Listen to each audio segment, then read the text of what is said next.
Okay.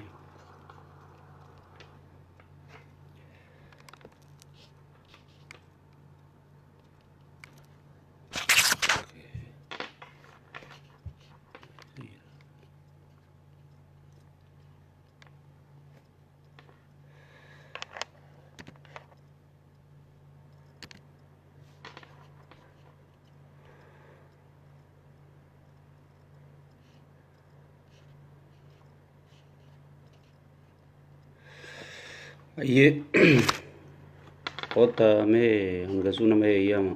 Wayin sirrai su jira. Wayin sirrai su jira. Invite fi share goda. Assalamu alaikum warahmatullahi wabarakatuh. Invite fi share goda. Nama yama kota. Okay.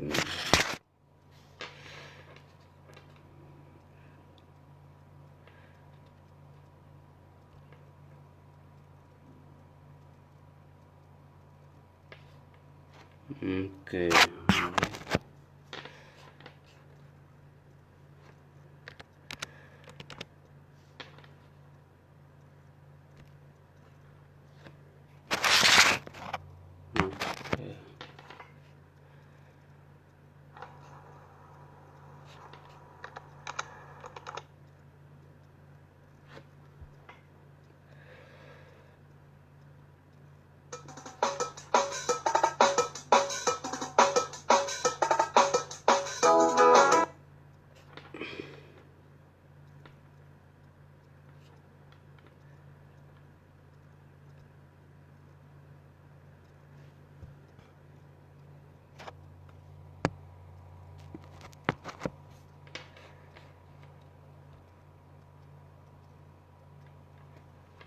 Aye.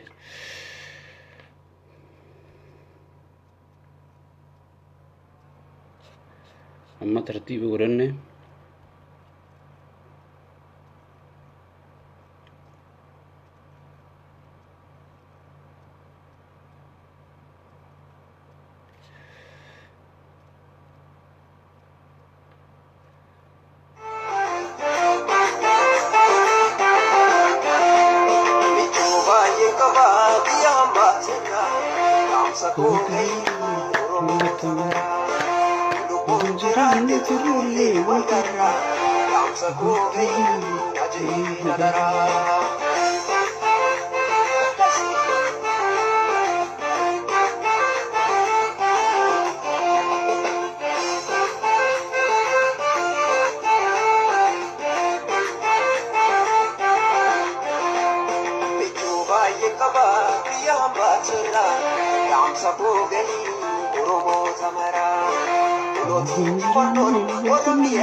Hello.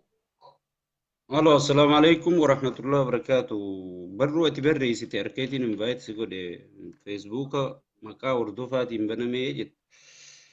Facebook san Eh, marra dibba olin irra deebi'ee Facebook kana namicha caffee raammisjaa musanii maqaa nu balleessuuf maqaa hangaasalleen maqaa kiyyalleen banee waan hin taane poostii godhaa jee himeetiin jira.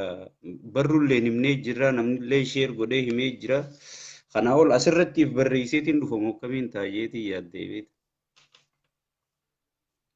dhugaadha. Dhiyoo kana dheengaddaan yeroo dhiyoo tokko yoo asliin kun kan hordofaa miti. FB kana maqaa isaatiin maqaa balleeffamaa irraa bal'ifate. Gubinaan jennaan gubeetiin ture peejii tokko. Deebi'ee baname beekee. Ammas hedduu kana immoo maquma keetii waan baay'ee gadhiisaa jiru. Shamarran shawaarraan kaafate. Waan baay'ee jedhaa jiru. Ijoolleen baay'een garuu hubannoo hin qabanu. Akkuma si'anii maal ati baala keena ati nama guddaa miti hordofaa ergasii naan jedhu isaa koomentii jira. Maal bagana gaan Dr. Abdullah maal moor maqaa kiyya na beeksisaa jiranii fi fuuti. Maqaan kiyya feesbuukii kiyya ka abbutaa jedhama kunoo kan amma ati irratti invaayisii godhatu arkiteen. Dhimma nadhii gammadaa jettee qabattee dhufte maal? Maal irratti wanti sun? Dhimma nadhii gammadaatii fi odiippaan maal godhuu qabaa Finfinnee keessatti paawura yookaan humna godhachuudhaaf mata duree jettu irratti anis yaadaan qaba atis yaada qabdu kennadhu. Dhimma nadhii gammadaa moo dhimma waa'ee uummanni Finfinnee keessatti? Isa okkee dura nadhii irraa eegali nadhii dura qabsoo eegalee odiippaan. Ani amma dhimmi nadhii gammadaa sun haga inni qoratamee isa ta'uun dhibbatti mirkanaa'utti waa isaa akkamitti dubbannare amma du'ee jira jedhaa jiru warri beekanuu garuu uummanni baay'een haga gaafa lafeen sun qoratamee isa ta'uun dhibbatti mirkanaa'utti isa jennee dubbachuudhaaf nu rakkisaa jedhaa jiru. Emmaa kararra sii kaa'uudhaaf dubbii kararra sii deebisuudhaaf laala wanni dhimma nadhii gammadaa jennee dhufneef namoota hedduutu gartee nadhii gammadaa baale maqaa balleessuuf nama waliin naquuf maarri jee waan hin taane haasawa ummatoota harcaatota shaneetu walitti dawwalaniiti viidiyoo waraabanii akka nama gartee ummanni baale irraa namni dawwalee intervuu nama godhu jiru fakkeessaniiti ifi walitti dawwalanii karallee itti cufnee jirraa kamaal karaatti cufnee jirraa je'anii waan hin taane haasa'uu turan sii galee waan kana hunda uzuma garruuti sagalee teessirra isiin jechaa jiran waan kana hunda uzoo garruuti itti dhiifne maaliif itti dhiifne mootummaan humna qabu tokko biyya bulchu takka keessa mootummaan dikteetaraa tokko bakka fedhe geessee nama ajjeesuu danda'a bakka fedhe geessee nama rashansiisuu danda'a fakkeenya yoo kan fudhattu taate Lijuyyaasu Hayila Sillaaseen Harargee Giroo bakka jedhamtu geesseeti ichitti hiisisuu ture maaliif biyya tana isaa bulchaa jechuudha isaatu raawwata bakka hundee kanarraa uummata keenyaaf hubannoo hanga lafeen sun qoratamtee nadhii ta'uudhaaf ta'uudha adda baafatanii kanarraaf yaada ati qabdu tasgabbiidhaan eeggadhaa mootummaan dikteetaraa tokko bakka fedhe geessee nama rashanuu danda'a saniifuu wanni ati qabdu maali asirratti? Anis yaaduma kan keetii wanti adda ta'e hin jiru.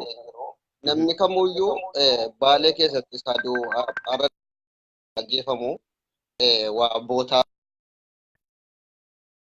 filateeti miti kan nama ajjeesaa ture. Iddoo barbaadetti nama ajjeesuu danda'a. Kanaafuyyuu nuti baalee keessatti ajjeefame akkana jennee waa haasa'uudhaan dura erga lafeen sun qoratamee dhufee dhibbatti isa ta'uun mirkanaa'ee booda waan godhamuu qabu hayyoonni warri nurra beekan waahii kana dhimma kana waan godhamuu qabu ni godhu. Nutis warri amma callisnee asirratti miidiyaa kanarra baanee dhimma nadhii gammadaa kana ajandaa godhannee waan ta'e asii jennee maqaa wal balleessinu otoo dhimma kanarraa biqiluu dhaabbanne baay'ee dastina jedhaan akka yaada kootiif uummataaf wanti hin dabarsu.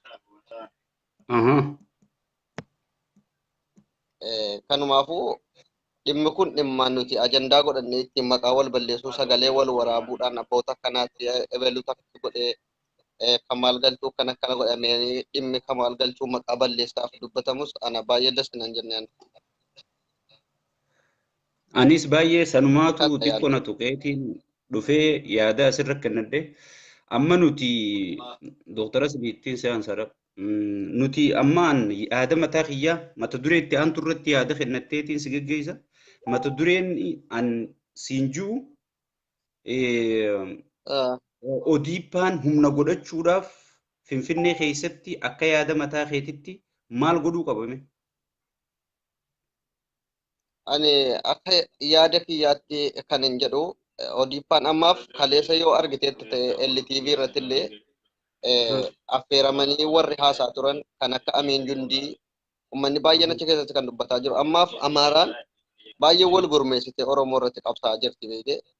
Nuti yeroo kanatti paartiidhaan adda adda wal qoonnee otoo hin taane silaa yeroo Oromoon tokko ta'e ummata baadiyyaa jirullee eessa kan fira diyaaspooraan biyya jirullee ummata Oromoo akka inni Finfinnee qubatu baay'inaan gochuu qaba. Kanaafuu ummanni Oromoo yoo Finfinnee keessatti baay'atee tokkummaadhaan tokko ta'ee falmateen ala ammas wanti Oromoo irraa harka Oromoo galtee jirtu kun akkasiin harka hin butamne shakkaan. Maaliif amma propagandaan asirratti miidiyaa isaatiin waan adda addaatiin jarri godhaa jiran kun suuraa bara 2016 bara 2000 fuudhanii yeroo kanatti uummata akkanaa buqqisaa jiru jechuudhaan suuraa jarri gadhiisaa jiru argaa jirti.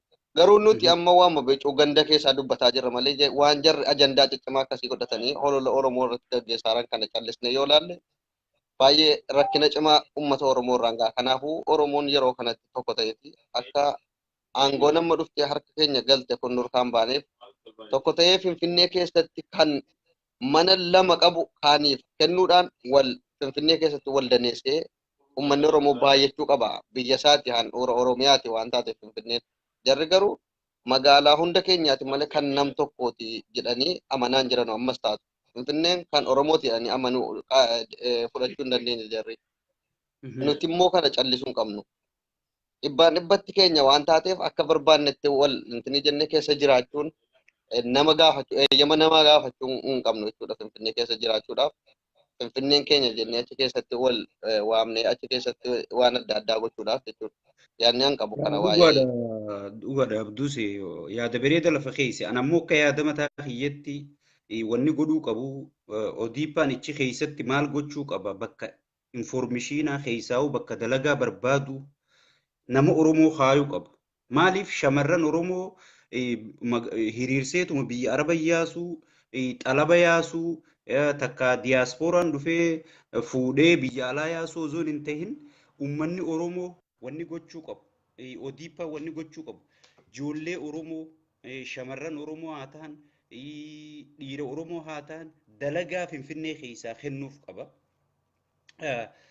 Abduu Seereefuu naqeetiin ture wanni naqeef gartee feesbuuka maqaa kiyyaan deemamaa jiru san nagaafannaaniin ispileeniin godhaaf jee yaada kiyya kadura irratti hin deebi'a. Yaada kiyya kadura irraa hin ka'a. Shabakaan na baasee jechaa jira.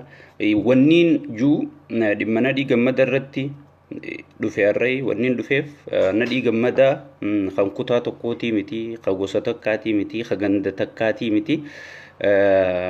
Saniifuu obboleeyyan kiyya waan asirratti oofaa jirtan kana waan sagalee waraabdanii viidiyoo jettanii biyyarraa namni nutti erge jettanii poostii godhaa jirtan kana waan kanarraa gabaabbadha hanga gartee dhimmicha kana lafeen sun qoratamtee deebitu. Yoo lafeen sun qoratamtee isa taate warroottan viidiyoo kana sheer gootan warroottan viidiyoo kanatti yaaddanii waraabdan viidiyoo kana eessa akka geessitan warroottan barruu barreessitan eessa akka barruu barreessitan san geessitan ani hin beeku. Anna dhiigammadaa ka Baalettiin beeka anna dhiigammadaa ka Harargettiin beeka ka Oromoo guututtiin beeka malee ka gosa takkaa ka ganda tokkottiin beeku sigala. Dhimmina dhiigammadaa anaas ni galcha abbaa fedhe galcha. Saniifuu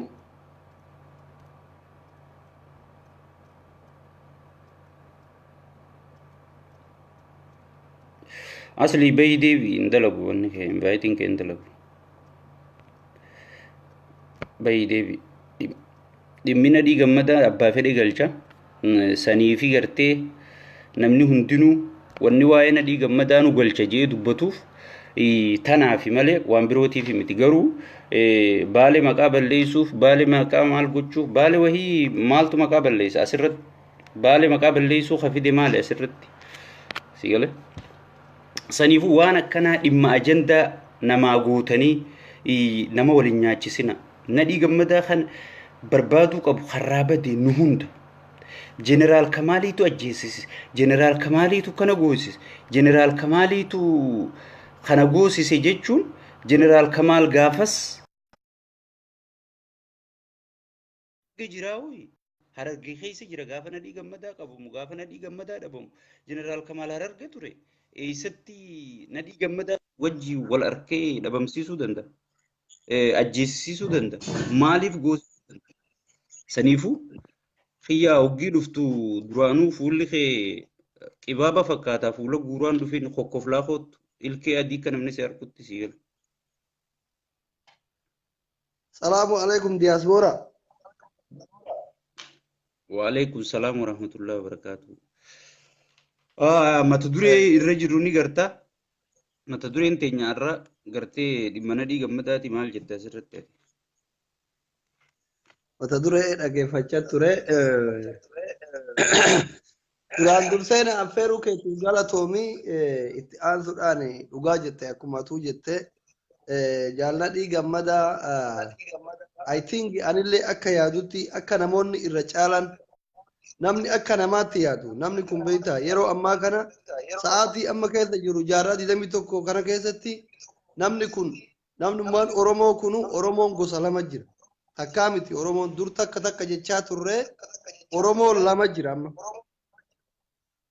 Oromoo akka namaatti yaaduu fi Oromoo akka harreetti yaadu jira. Waa'ee dhimma nadhii gammadaa kana yoo hafnu dursinee Oromoo akka namaatti yaadu Oromoo akka harreetti yaadu addaan baafnee beekuun dirqama nuti ta'a. Fakkeenyaaf nadhii gammadaa yaadu kamii akka harree yaadu kan warri akka namaatti yaadu warra Oromummaaf jecha Oromiyaaf jecha jaalladhii gammadaa achi buuteen dhabamuun isaa isaanitti dhagayamee nadhiin kun abbaa keenna abbaa qabsooti obboleessa keenna ilma Oromooti Oromoof jecha Oromiyaaf jecha karaa gootonni duraan irratti dhumaa turan san qabatee Oromummaaf jecha dirqama qabu bahe jedhee warri nadhii barbaadutti jiru. Warra akka namaatti yaadu akka gootota kaleetitti yaadu gabaabumatti warra akka namaatti yaadu jenna.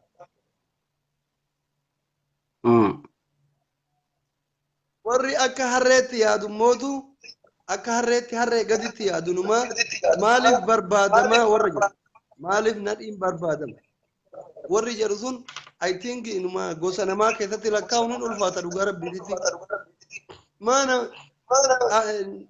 jaalli kenna kun warri duraan isaa wajji biyyarraa bahe guutuun isaa galebar galma barkumeetitti simatamee caffaraa jira dhugaa jira nyaata jira dhalaa fedhe xabbasaa jira araqee dhugaa jira farshoo dhugaa jira dhugaa dubbanna saahibban isaa Finfinnee keessa bashannanaa jira shalloota wajjin dhugaa dubbachuu yoo ta'e kun biyyaaf qabsaa jira kadar dhabe mootu akka fedha ofii ta'utti jira nama warri isaa wajjin bahe dhugaa walitti himuun firummaan kutu kanaaf Oromoon yoo danda'ame akka Oromootitti sagalee ta'uu fi akka Oromootitti barbaadu yoo dadhabame mootu yoo dadhabame namni tokko amma yoo ati kaabutta biyya faranjii sanitti waa taate takka akka Oromootitti barbaadanii dirqama ofii bahu namu yoo akka Oromootitti dadhaban akka ganta keetitti si barbaada uummanni Harargee si barbaaduu qaba.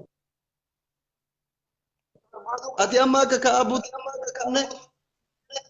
dura akka ilma namaa tokkotti akka namaatti yaadu yoo miidhamni sirgaa siif rifata akka namaatitti ol akka namaatitti jechuun kabutaa ganda gosa biyya hin dabalanne akkuma namaatitti namuma waan ta'e namni lubbuu qaba siif rifata. Itti aansee mootu biyya teettu siif rifata lammiin kee akka Itoophiyaatitti. Itti aansee mootu akka saba keetitti siif rifatama. Oromoon guutuu siif rifachuu qaba. Sun hunduu yoo dadhabame mootu naannoo keettu siif rifata akka Harargeetitti. Sun hunduu yoo dadhabame gosti ati irraa dhalatte siif rifata aanan kee obboleessi kee haadha abbaan kee ilma yoo qabaatte ilmoo fi maatiin kee siif rifata jechuudha. Nadhii gammadallee erga dhabame sagalee sirreessi siin jedhan. Sagalee diibka kannatti jira obboleessa kiyya waan sirreessuun qabuutu rabbi irraa ta'uu si dhageeffatu. Sigalee. Ofodde.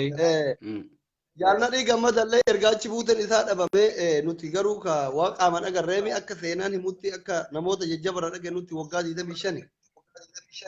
Achi buutee isaa hin dhageenye yeroo amma jaallan isaa galan kanatti yaaba biyyaa bahe wajji qabsaa'u ture. Keessattuu hayyoonni dhaaba abaa'u ofiin jedhu. Shanee haa ta'uu shallee haa ta'uu I don't care. Hayaa gabaan himeenyaa. Warri dhaaba san keessa jiru dhaabni abaa'oo hayyu dureen dhaaba abaa'oo guyyaa kam akka guyyaan akiraa yoom akka ta'e akkamitti akka adda bayan silaa gaafa masqala addababaayitti simataman san ummataaf himuu qaban. Hin dubbanne dhugaa walitti himnaa dhagayuu turre. Sa'aatii afur nama dhaabatee waraqaa hagas geettu dubbise. Obboleessa isaa dagachuun dhugaa rabbiititti waan nama gaddisiisu waan qabsaa'aa Oromoo irraa hin eeggamne waan hayyu duree tokko irraa hin eeggamne akka hayyu duree dhaaba Oromootitti. Dhaaba Oromoo jechuun dhaabni tokko mootummaadha. Abbaan fedhe ni qeeqa, abbaan fedhe ni deeggara. Mirga qabaan amma dhaaba abaa'oo kun dhaaba Oromooti.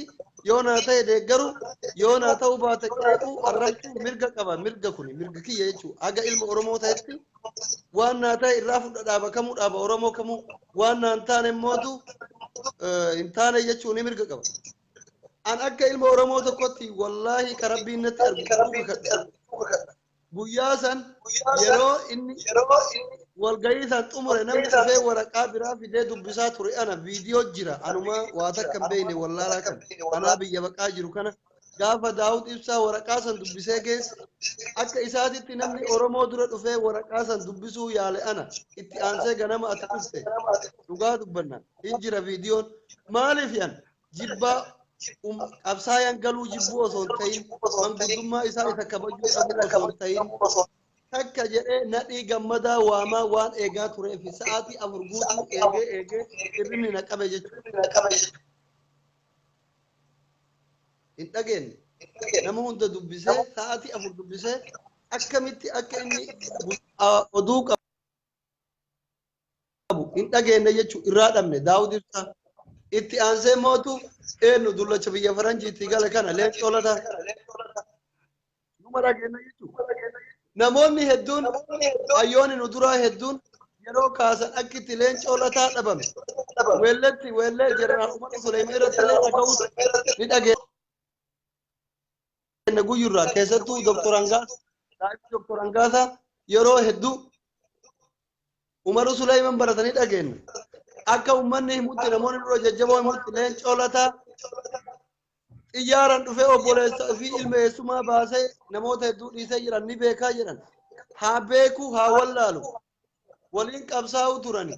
Maaliif waan xiqqasho irraa quba qabu ummata Oromootiif hin himne waan jiru argite kun achitti warroonni dhaaba hooggantoota dhaaba Oromootiif hin jedhan waan kana deeggartoonni biraan sirreessuu waan kana sirreeffachuu qabanii jettaa namoota hedduu carraa nuu kenni jechaa jira nama hayyee amma gaggabaabsuuf yaada dhageeffattee jirtu yaada gabaabaa xumuree irraa sii bayaa xumuratti waan isaan irraa eegee dhabne xumuratti nadhii gammadaa ka Oromoo hundaati ka Wallaggaati ka Jimmaati ka Wallooti ka Booranaati ka Arsiiti ka Harargeeti ka Oromoo hundaati oofaniitumaan Arsiif Baaletti galchuun as deebi'anii mootu warri ergama qaban Arsiif Baale nuu wallolchiisuuf nadhii gammadaa Baaletti du'ee yoo jedhame Baale ajjeese jechuu miti nadhii gammadaa Baaletti du'ee fi Baaletu ajjeese wadhadda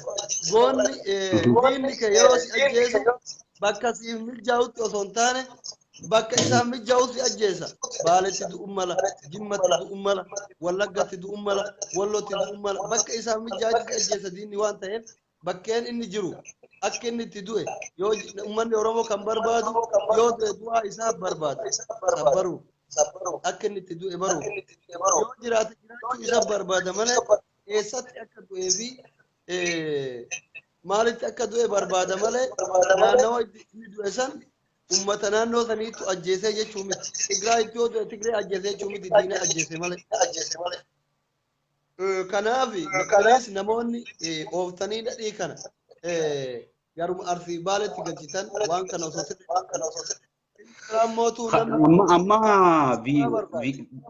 Viidiyoo sagalee waraabantakkaan arke viidiyoo sagalee waraabantakkaan arke warri raayituu karaatti cufnee kamal galchoochi naanneessee baasu jira minaamin wanni sun dhugaa ummatuma raayituu waan akkasii godhe.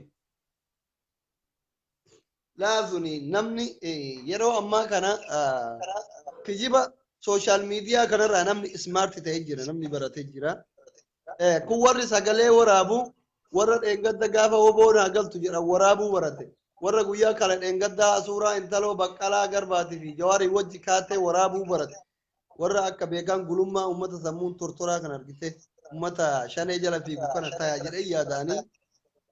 Alaa kullaal kun ergamuma Oromoon cabsuuf waraaban malee sun ummanni raayituu waan akkasiitirraa bilisa ummata goota sunniin Oromoonuu isaanii jirti warri amma waan akkanaa kijibu osoo ummanni raayituu kun daangaa san jiraachuu baate Amaara miti yoona Sumaaleen qaata Oromoo tanaayyuu fudhatti sun kijiba ummata nagayaa ummata miskiinarra waan hin taane kan hin barbaade kan barbaachisu ammaan mata duree itti aantu irratti arrasi dhukkubu jiralleedha. Doktara keenya amatti 27 akka oduu ta'e dhageenyutti biyya alaa tanillee biyya Chaayina barattee jedhani mee sanumaaf gaafiinsi cinqina kanaati si dhukkubu jiru.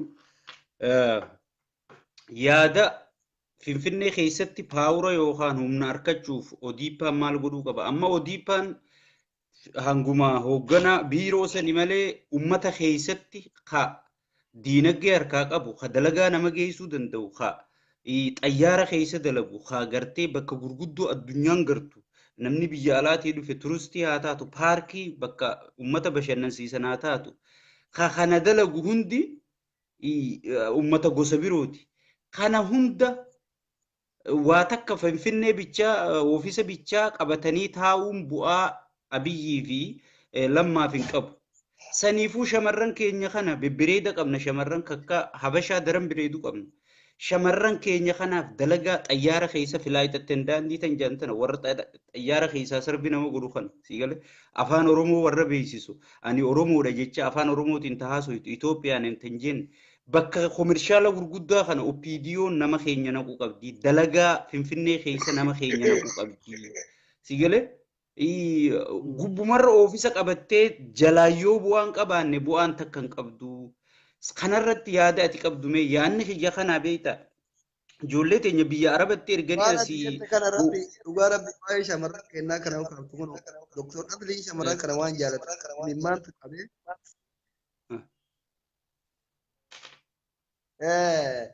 tokkoffaa OPDO'n maal odeeffan humna ofii godhachuuf tokko uf qulqulleessu tokko wanni biraa wanni guddaan odeeffii irraa eegamu paaworii ofii dabaluuf uf qulqulleessuu qofa furmaanni isii qabu tokko isa kana jabaan hojiin jabaan uf qulqulleessu odeeffii keessa namni sabaaf yaadu namni Oromoof yaadu yoo jiraate nama qubaan lakkaamu nama 15 hin ga'u I think Ngo. Dhibbatti. Waan isaan maxxansan waan isaan haasayan argutti jira. Kudhan nga'u. Odeeffan paaworii ofii dabaluuf diina uummata Oromoo irraa qolachuuf tokkoffaan ufuma qulqulleessu wani odeeffaa irraa eegamu. Furmaanni biraa hin jiru. Laal amma meena dhaga'i xiqqoo si harkaa wal dho'iteeti. Wanni nan sinjuu if qulqulleessuu fi wanni nan haasawaa jiru walitti hin dhuftu. Hawaasa keessatti paaworii magaalaa keessatti Oromoon humna harkachuuf qubataa ichii taate ka'if qulqulleessu dhaaba awwanniin irraa haasawaa jiru naa magaalarraa hin haasawaa jira siigale if qulqulleessu jechuun nama if keessa arihee jaawarfaa bakka san kaahee akkasirraa haasawuu deemtate an akkasii miti wanniin irraa si gaafachuu jiru ummata impilooyii godhee ummata Oromoo paawur ekonoomii waan jansan garteemi kiisha keessa waa kaayee bakka dalagaa Oromoo naqee amma habashaan filmiidhaan yoo dhufte habashaan finfinnee qofarraa tujjaarumti siigale kana hunda Oromoo harka galchuu wanni nan irraa haasa'u jiru xiqqoo sirra guddate wanni kun filaayitatten daandii warra gartee ummata gurguddaa wajjiin diskas godhuu danda'u dubbachuu danda'u shamarran Oromoo bebbereedaa kana akka habashaan gartee shamarran kun xayyaara keessa deemanii ummata dhaadheessan amma Oromoo meeqaatti xayyaara keessa dalaga xayyaara kana safaata seeteeti warri bishaan namaa qiqqicu sun waa'ee Itoophiyaa faranjii tanatti haasawaa bishaan qiqqicaaf sii gale. Kana Oromiyaa haasawaa yoo warra qiqqicuuf ijoollee teenya bebbereedduu tana maaliif fuudhanii biyya Arabaa bichaa yaasan? Maaliif Libnaanuma yaasan? Maali kaniin ani irraa haasawaa jiru kana ijoollee tana yoo dalagaa achitti uumaniif sii gale. OPDO'n paawura ummata Oromoo harkachiisaa deemti. Waa'eef qulqulleessuu keessan dhayinaan kanaan kaniin raasuu jiru. Dhugaa dubbachuu yoo taate dhimmi kun dhimma jaba dhimma takka namni irratti hin dubbatini manaaman argitee dhufte natti fakkaate dhuguma yoo laalle anillee xiyyaara duraan gaafa Suudii kana deemu taraa sagalma akkana asii achoo miilan deemee asoo xiyyaaraan galee beeyta. Yeroo sagalii xiyyaara yaabbadhe kana alaa takkitti tamastikaa namaa kennitu ruuza namaa kennitu Oromoon agarre amaaruma tana minim xaalli namaan jetti beekta hungaantu ta'udduun qabne tun alaan Oromootu nama shamarran Oromootu bareedduun tun ta'isii yoo laalan lafti jalatti ifu akka nama maabiraatti qabsiisee biyya Arabaa kana Suudii kana Kuwait kana Qaatar kana ciisan kanneen guuranii soo aga biyya Arabaa oofanii kushiina Arabaa keessa dalaytu. Bakka akkanaa bakka kanneen keessa galchanii hanga tokko humni Oromoo magaalaan humna Oromootiin guutamaan deemti. Silaa kun carraa bareeda kun itti yaadamuu qaba. Bakka dalagaan itti argamu hunda carraa dalagaa argamu hundatti aangoo kan fayyadamu. Shamarran kenna dhiirota bakka shamarran barbaachisu shamarran bakka dhiira barbaachisutti dhiira gurguranii carraa bareeda silaa kuni. Hooggantoonni immoo waan kana itti fayyadamaan jiran Itoophiyaa suuseenoo jiranii.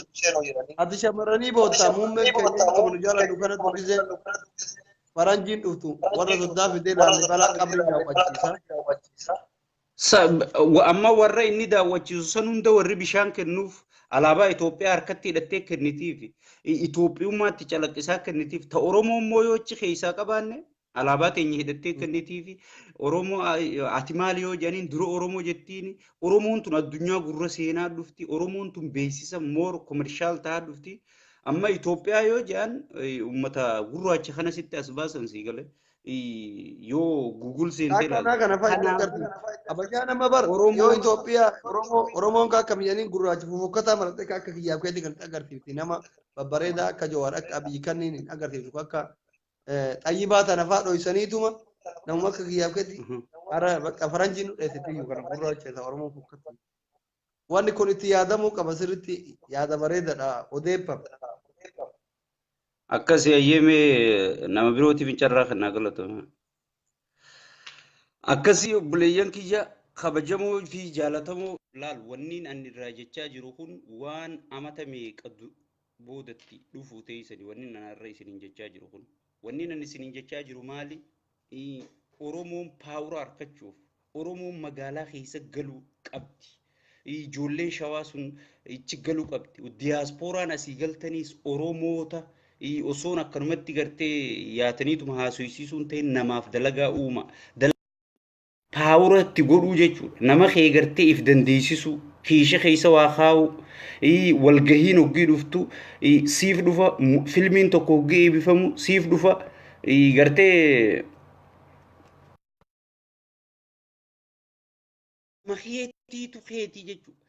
Amma Habashaan filmii Teedii Afroommaa hoggii gartee galma mileeniyeemii san keessatti eebbifatu uummata isaatuchi keessaa paawura qaba dandeettii qaba waan ta'eef ifi yaadu jechuudha. Qarshii 5 yoo seenaniif miliyoona meeqa buusanii bahan. Saniifuu wanni isiniin juutun waan gartee loongiran itti dhufuu teessan fuuldura. Dalagaa gurguddoo keessaa addunyaa wajji wal quunnamsiiftu ummanni Oromoo keessa galuu qaba. Keessa galuu qaba. Waan akka xayyaaraa, waan akka paarkii, waan akka industirii, waan akka daawwii, waan warra biyya alaatii wajji wal quunnamu.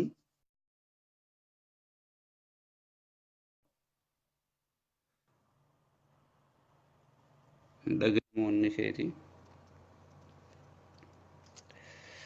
Oromoonni itti galuu qaba. Shamarran keenya osoo gartee. Assalamu alaikum warahmatullahi wabarakatuh. Waalaikum salam. Akkam eebbaa nagawami? Jirra kunu akkamet? Dhagama dhiifama drive godhu jira bartanii fili wante. Umaan qabu itti fufi sagalumaan taatus. Bari yaadni kan kee hedduu gaariidha. Fakkeenyaaf mee yoo waa'ee nadhii gammadarraa jalqabe yaada qabu xiqqoo dabarfadheetiin ofirraa warra itti aanuuf carraa kenna. Dhuga. Nadhii gammadaa duraan dursee beektee kan Oromoo hundaati akkuma jettee kan qabsaa'ee fi Oromoo fi uummata Oromootii fi biyya Oromiyaa jedhamtu san bilisa baasuudhaaf jechuudha. Namni qabsaa'aan tokko immoo yeroo qabsuuf bahee du'ee jechuudha beekte. Akkas. Ka isaa ka adda godhu immoo du'ee reef kasaan argine jira isaa hin beeknu kanatu xiqqoo uummata Oromoo rakkaa jira malee qabsaan gaafuma kanaa bahee akka du'u beekamaadha. Uummata Oromoo hundaaf wareegame ammoo shirri amma deemaa jiru uummata Arsii kanaa Baalee fi uummata gara gadii qubatu kana Arsii Diidaa fi kana kanneen walitti diruudhaan warri shirri kun namoota uummata Oromoo waliif buusuudhaan faayidaa poolitikaa keessaa argachuudhaaf qabsoo Oromoo irratti yaalaa turan ammallee waan kana godhu jira. Nadhii gammadaa bakka fedhattuu yoo kaduu taate Oromiyaa keessatti yookaan biyya bakka fedhatti yoo du'e biyyi sun ajjeesu jechuu miti jechuudha. Kanaaf duuba kun olola yookiin shira diinaati warra faayidaa barbaadutu uummata kana waliin naquudhaaf yookiin warra yakka keessaa qabutu yakka kana jalaa bahuudhaaf uummatuma isaanii harreen guddaa isaanii uummata Arsii kana inni illee Arsii waan ta'eef akka uummanni Arsii ajjeesetti fakkeessanii garas ofirraa deebisuudha. Xurii agartee waan yakka harka keessaa qaban kana jalaa bahuudhaaf jechuusi gare. Dhuga. Sun kanuma kanammoo dubartiidha ka waan guyyaara sarbi nama godhan kana beektee sila dhugaadha biyyi sun akkuma beekamu akka itti jiraachaa ture waggaa dhibbameeqaa uummata Oromoo ni beeka. Kanaaf duuba carraa dalagaa kan barumsaa argachuun ture. Kanaaf duuba uummanni Oromoo amma booda kabarateelleen karaa dalagaa opportunity argamte hunda fayyadamee seenuun dirqama jennaa dubartiin teenya yookiin ammoo namooti xiyyaarra dalagan jalarraa gubbatti. Dubartii ni qabna bibbireetu qabna nutis dubartiin teenyaas biyya Arabaa yaa'u qofoo zoon hin ta'in abaluun mana jaarratee intala abaluutu dachii sanbitee mana jaaree bar Suudii dhaqee bar maarree ta'ee jettee fadiilaa obsi kaasiifin ergaan siin jee. Saniifu osoon akkasii yaaduun tahin obsaan maallaqa hanga ta'een biyya fi guddisuuf afaan fi guddisuuf lammii fi guddisuuf dirqama sirraa bajiru bahuu qaban yaadajuu qabna. Eebbaa galatoommee lolaa jiranii shamarran galcha. Nagi shamarran jarraa kee galatu. Yaada ajaa'ibaatiin addeen fakkaatti. Si ergee hottayyee. Shamarran ayyee si erge fadiilaa dura. Kaasi dafi.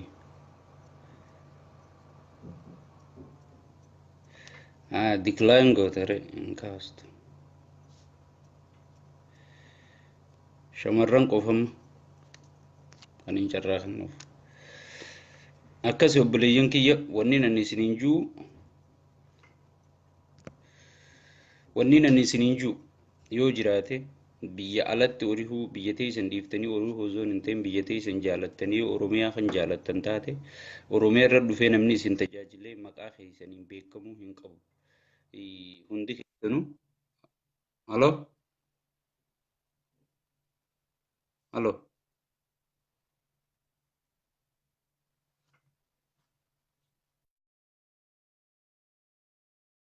shabakaan shamarraniin dalagu shabakaan shamarranii connect jeetu qunnamte odiippaa wanni godhuu qabu waajjira jiru hunda keessa shamarran Oromoo galchuu dhiira Oromoo galchuu bakka chaansiin argatte shamarran Oromooti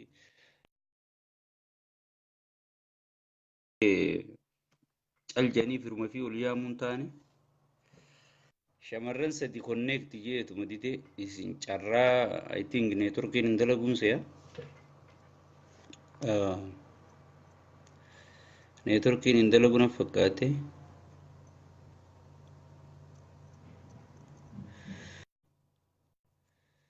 sina feera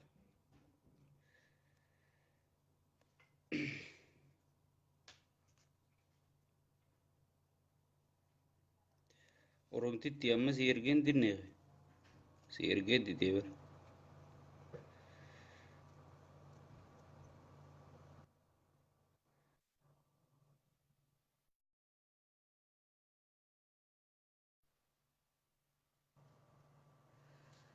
okay oromtitti yoo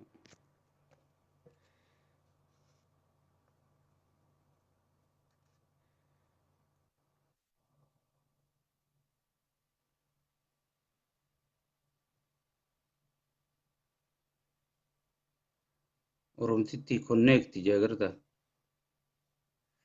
hin dalagoonni kee connect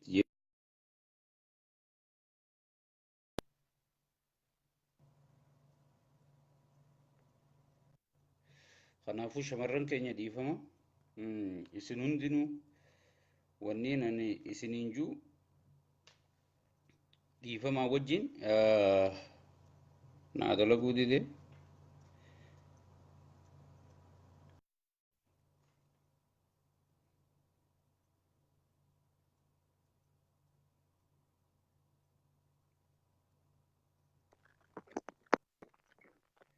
kee dalagime final الو السلام عليكم الو وعليكم السلام ورحمة الله وبركاته. ني يادا نتي ياسو جرو خنا رتي يادا مال قبدت يعني بريد مهردنا غيري والله تقوم ما وانت باسو جدون سيئة سمار راباسي وانترا رجع اوكي سريت همون دقما اي واتو سمدي دقما واتو سمدي كو اما تكو ياو اوكي اكيزري يعني كي يا واي ندي غمدا irratti jechuudha. Wallahi inni nama sabaaf qabsaa'u nama mootiyyoo dhiiga obboleessa kiyyaa ni baasa. Saba Oromoo tokko ni qabbaneessa. Du'aa fi jiraa isaa addaan baasa jedhee nama Oromiyaa keessa deemuudha. Bakka kamiyyuu deemee isa soquudhaaf mirga qaba. Mirga guutuu qabu. Nuti Oromoon erga takka taane sabaan wal qooduudhaan qabnu. Walirratti duuluudhaan qabnu. Kaniin jedhu warroonni waa'ee nadhii gammadaatiin wal qabatee olola oofan ergamtuu shanan guutuun guututti siin ja'an. Uummanni Oromoodhaa qulqulluun kan saba Oromootiif yaadu kana hubatee olola kana jalaa gabaabbatee wanta inni turime.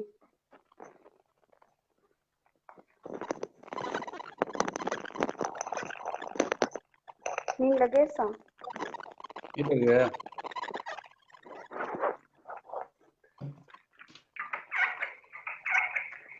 Silaa har'a obboleessa keenya kaniin isaa du'e kana yookaan jiru yookaan du'a isaa baasuudhaaf tattaafatu kana qarqaaruudha qaban malee. Isarratti duuluun qaban. Isarratti duuluun qaban. Sila kana ta'eef ummanni waa'ee isaa dubbatu, ummanni waa'ee Kamaal Galchuu dubbatu, Jeneraal Kamaal Galchuu dubbatu inni diina Oromooti. Kana beekuudha qabna. Inni maaliif yaade sabboonaa Oromoo quuqamaa sabaa sila ta'eef ummanni bal'aan sabni Oromoo nadhii gammadaa jedheetu dubbataa jira. Ummata garaan gubate kana garaa isaa qabbaneessa du'us du'a isaati ummata beeksisna. Jiraatus jireenya isaa kana soy'ee baafataa kan jedhan ka'anii wal gurmeessanii iddoo garaagaraatitti barbaaduudha jiran. Akkasii miire akkas. kana waan ta'eef deemsi isaan deemanii soqaa jiran kun bakkayyuu hin geenne bikkayyuu hin geenne maaliif olola kaasu kan gaafii natti ta'e. Ajaa'iba bara akka inni hin barbaadamne ittiin naggaduuf hiree maqaa isaatiin naggaduuf. Kana amma uummanni Oromoodha sabni bal'aan. Yoo Kamaal Galchootiin bakka geesse isaan bareedinni isaanii gabbu'ee Kamaal Galchoo ol ka'amu kan Oromoo biratti. Kana uummanni Oromoo hundi isaa beekee jechuudha. Akka irraa gabaabbatu waan kana isa jeneraalticha ka'ee isa soqaa jiru kana qarqaaranii iddoo inni jirutti jabaadhu jedhanii hamilee godhuudhaaf malee irratti duuluun tasallee waan hin barbaachisneen jedhaan akka mataa kiyyaatitti.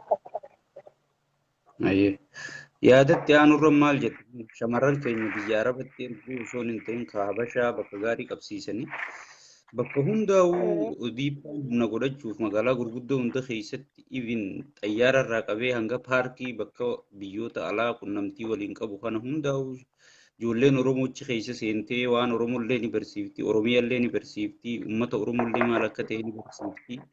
Wanni kun dhiibbaan silaadha yaadee magaalaa Finfinnee keessatti uummata Oromoo dila kana biyya ala yaasurra yoo hojii kennee fi bakka hojii san hunda Oromoo kaa'ee informeeshina bakka dalagaa namaa barbaadan san hunda Oromoo galchee Oromoon akkasii magaalaa galaa deemtee irra Oromoof jira malee shamarran keenya aluma yaasuu dardara keenya ala yaasuun bu'aa takka hin qabdu yaada juurra maal kennite. Ni beektaa hordofaa wanti tokko wanti itti yaadan tokko wanti nun godhamne tokko hin jiru niin ta'a. Maaliif isin aktiivistoonni Oromoodha jechuudha hedduu galatoomaa itti muddinaan Jawaariinis kabajamoo jaalatamoo uummata Oromoo jaalatamaa biratti inni kan jaalatamu. Isa biratti yaada kana qopheessitanii isa biraan geennaa wanti hin godhamne hin jiru. Ilmaan Oromoo jechuun shamarran arsii babbareeda. Eenyuun kan bareenye hin jiru aqliin ka fokkotus aqlii qaba. Beekumsaanis ka bareedus bareeduma isaatiin bakka maluutu jira. Ijoolleen Oromoodhaa hedduu bareedduun guutuudha. Kan sammuu qabus jira. Irratti hojjetuu dhabuutu iyyuu bakkitee ijoolleen Oromoo babbareenni kan sammuu qabdu kan barumsi geessite bakka dhabdeedhaan distii arabaa dhiquudhaan badde malee wanti hin godhamne tokko hin jiru. Itti yaadamuudha qaba dubbatamee cal'isuu hin qabu. Aktiivistoonni ka akkasiitiif ka fakkaatan akka keetii irratti yaadee barreeffama lama feesbuuk irra gadhiisee takka yoo shesmaa Jawaar irratti godhan inni yaada qabatamaadha jedhee waan tokko irratti dalaguudha danda'a. Sigalaami ta'uudha qaba. Nuti eenyu badii nu saba akka addunyaatti iyyuu namni akka keenyaa obsa qabus beekumsas waa hundayyuu qabu hin jiru. Siin jedha. Kun yaada bareedaadha yaada bareedaadha gaffiltee hedduu galatoomii siin jedha aktiivistoonni jabaadhaa feesbuukni bu'aa akkuma kisaaraa qabus bu'aa qaba jabaadhaan jedhan akka biyyatti nuuf olcha yoo kan dogongoruu ta'e. Galatoomii. Akkasii obboleeyyan kiyya shamarran keenya biyyuma nama deemanii wanta akka dalagurra dalagaan achi guuttee jirti Oromiyaa keessa guutu. Nuti dalagaa bakka nu maltu biyya teenya keessa harkachuu qabna. Maaliif dalagaa nuuf kennu